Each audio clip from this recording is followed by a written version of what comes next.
All right, here's a real tough question, and my heart goes out to you, from Susan Gay.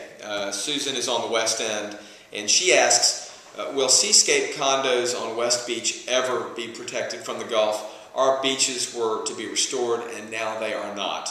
We have no protection from the Gulf if a storm hits and our property values are plummeting.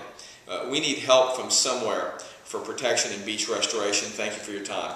Well, Susan, thank you for writing. You might have seen on my website and my Facebook an article published in the Austin American-Statesman just yesterday, December 14th, that quoted me as reflecting many of these concerns. I'm really shocked by the Texas Supreme Court's decision in Severance, the Carroll Severance lawsuit, where the Supreme Court basically said, you know, there is no rolling easement in favor of the state of Texas, and essentially these are private owned lands that overlie the beach. Well, based on that reasoning, as you know, the state of Texas General Land Office Commissioner Jerry Patterson said, well, I was about to put $40 million worth of sand on the west end from the end of the seawall to 13 Mile Road. Well, if it's private land, I'm not putting $40 million worth of public funds on private land.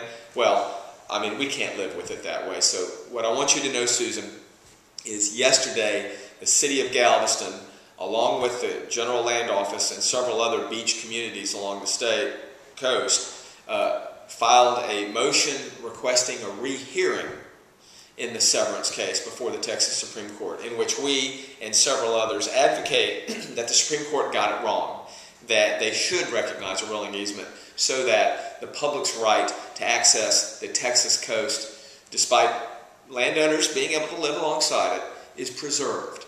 So right now it looks pretty grim, doesn't it? Because the beach restoration that was supposed to happen isn't going to happen.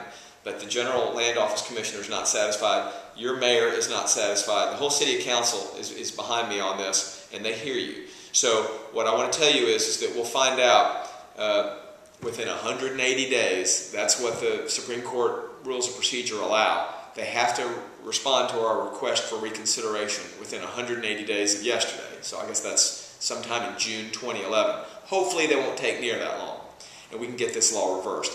Absent that, then we're going to have to look at FEMA and other funding sources like the IDC, the Industrial Development Corporation, which is a Galveston entity that we control. It's funded by sales tax that you and I spend every day here.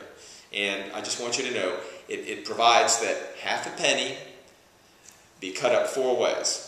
And 1/4 of that half, which is 1/8 of a penny, goes to beach nourishment. So we can use that certainly for behind the seawall, but I think it also goes even to the west end, okay? So we're not going to leave you hanging. We're not going to let our beaches rot, okay? The beach is a big part of our well-being here in Galveston, and the west end is a huge contributor to our tax base, and we know that. And that's why we're making investment decisions like the Bay Harbor sewer and like what we have to do to get the beach renourished and restored. I want you to look on my website and look on my Facebook page to see the quotes that I put in the Austin American-Statesman article that discussed the motion for rehearing in the Supreme Court. I think we can put a link to that article right here as you're watching this video. So please check that out. And please know, Susan, that we're with you and that we hear you.